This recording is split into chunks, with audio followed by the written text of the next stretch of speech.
सगळ्यात पहिला माझा जो मुद्दा आहे आमच्या पक्षाचा की महाड MIDC माणगाव MIDC मध्ये जे बाहेरून आलेले हजारो, त्याची संख्या काही दिवसांनी लाखो होईल दोन्ही MIDCची मिळून, तर ते एवढ्या लांबून इथे येतात आणि इथे नोकरी आहे माहिती आहे ते त्यांना कळतं, पण इथे असलेल्या स्थानिक भूमिपुत्रांना का कळत नाही इथे नोकरी आहे.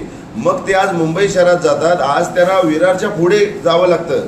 भाड्याने जरी घर घेतलं तरी 12-15 हजार पगारवाला माणूस 2 ते 3 तास ट्रेनचा प्रवास करतो गर्दीत आणि त्याला 2-2.5 हजाराच्या 3 हजारापेक्षा भाडं परवडत नाही.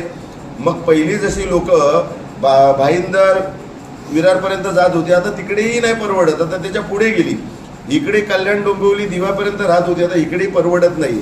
मग आपण एवढ्या लांब जाऊन 2-3 तास प्रवास करतोय आणि 12 आणि 15 हजाराची नोकरी करतोय. तर सगळ्यात पहिलं आमचं आंदोलनच म्हणा या गोष्टीला. आता आम्ही कंपन्यांचा डेटा जमा करायला चालू केलाय की एखाद्या कंपनीत 800 कामगार आहेत, तर त्यातले परमनंट किती आहेत, त्यातले कंत्राटी किती आहेत. जर टोटल मिळून 800 लोक आहेत तर त्यातली आपले स्थानिक किती आहेत, त्यातल्या त्यात परप्रांतीय बोलण्यापेक्षा परप्रांतीय बाजूला करून आज एक नवीन, आता आम्ही आता रोज चौकशा करतोय, माहिती काढतोय. परप्रांतीयांचा तो मुद्दा आहेच, पण आता असं कळलंय की आपल्या पूर्ण राज्यातून इतर जिल्ह्यातले जे काही अधिकारी येऊन इकडे वरिष्ठ HR किंवा अशा मोठ्या पदावरती बसले, ती कायमस्वरूपी परमनंट वॅकन्सीची जागा निघाली की तिकडच्या 7-7, 8-8 वर्ष काम करत असलेल्या स्थानिकांना कळून पण देत नाहीत. ते त्यांचे नातलग किंवा त्यांचे गाववाले आणून भरती करतात आणि इथली स्थानिक मुलं 8-8, 10-10 वर्ष अशीच कॉन्ट्रॅक्टमध्ये सडतायत.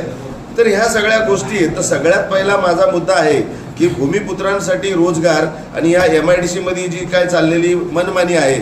आणि माझं म्हणणं आहे की एवढे कॉन्ट्रॅक्टर कशाला, जर एक कंपनी आहे तर ह्याला 15 जणांचं कॉन्ट्रॅक्ट, त्याला 10 जणांचं, त्याला 20 जणांचं, म्हणजे नक्की काय एक माणूस पण कॉन्ट्रॅक्ट चालवू शकतो. दुसरी गोष्ट, एखादा कॉन्ट्रॅक्ट मिळाले एखाद्याला तर त्याला 5 वर्ष कमीत कमी त्यालाच काम मिळावं.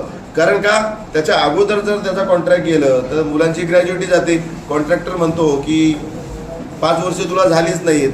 तर असे अनेक विषय आहेत. आता मी कामगार सेनेचा पण महाराष्ट्र राज्याचा उपाध्यक्ष असल्यामुळे आज 22 वर्ष मी हे सगळं करतोय. त्याच्यामुळं मला काय अडचणी आहेत, कामगारांच्या कंपन्यांमध्ये काय चाललंय. आता बिर्लासारखी कंपनी किती मोठी कंपनी आहे, आपल्या स्वराज्याच्या राजधानीत असून सुद्धा तिला मराठीत नाव नाही. तर हे मराठी कंपन्यांच्या नावाच्या ज्या पाट्या आहेत तर त्या जर बदली नाही झाल्या, आता आम्ही पत्र काढले ते बघा, आज मुलं द्यायला जात आहेत, त्या जर बदली करायला सुरुवात नाही झाली तर या महाड MIDC आणि माणगाव MIDC मध्ये जेवढ्या पण इंग्रजी पाट्या दिसतील, मग ती अदानीची कंपनी असू दे, मग ती बिर्लाची असू दे, कोणाची फोडणार म्हणजे फोडणार. सगळ्यात पहिलं तर आपला टोल नाक्याचा मुद्दा आपण घेऊया. आता तुम्हाला माहिती आहे की 18-19 वर्षानंतर आता कुठेतरी आपला रस्ता बनताना दिसतोय. काही ठिकाणी मोठे मोठे ब्रिज बाकी आहेत आणि सगळ्यात महत्त्वाचा मुद्दा जो आपला आहे इंदापूर बायपास आणि माणगाव बायपास. तर हे सगळं असताना आज मी पण येताना जवळजवळ 1.5-2 तास अडकलो. पण कामं ज्या पद्धतीने बायपासची जेवढ्या फास्ट होत नाहीत त्यापेक्षा फास्ट जे टोल नाक्याची तयारी चालू आहे. आता खारपाडा टोल नाका चालूही झाला आहे. कालच आमची बैठक झाली आमच्या पूर्ण रायगड जिल्ह्याच्या वतीने. ते आंदोलन आता या 8-10 दिवसात होतंयच. आणि इकडे हे 2 टोल नाके आहेत, त्यांना आम्ही निवेदन दिलेलं आहे की ह्या 2 गोष्टी पूर्ण बायपासच्या झाल्याशिवाय तुम्ही टोल नाका चालू करू नका, आमचा विरोध आहे. आणि जर तुम्ही चालू केला तर आमचं महाराष्ट्र नवनिर्माण सेनेचं उग्र आंदोलन असेल, आमचा विरोध असेल.